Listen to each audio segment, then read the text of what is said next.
I can see my homeland when I gaze upon the distant hills from the top of a hill where I live in a refugee camp.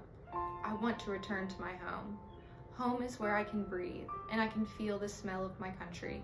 You cannot call this a life, it's just surviving.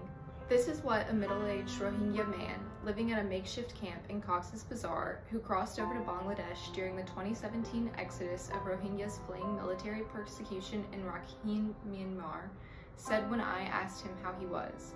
It is easy enough to see that the desperation of these displaced people to return to their homeland, as well as the frustration because they are not able to. Every time I visit the Rohingya refugee camp for my research, I come across the people who have not yet given up hope of returning to their home in the Rakhine state. I even met a man who, having lived in a registered camp for 35 years, has not yet lost his hope to return to his homeland. He spent most of the golden time of his life struggling to survive in Bangladesh. He would be waiting till his death to return to Rakhine.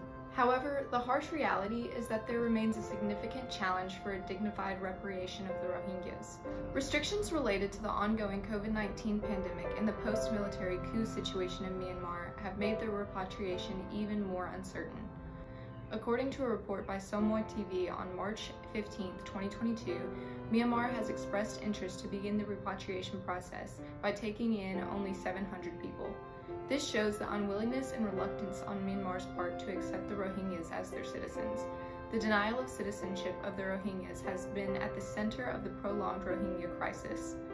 The Myanmar authorities enacted the 1982 citizenship law that excluded the Rohingyas and denied them citizenship in Myanmar. The question now is, if the situation in the Rakhine state does not improve, and if they do not grant the citizenship rights of the Rohingyas and ensure their safety, would repatriating this tiny group of a huge displaced population bring any positive impact?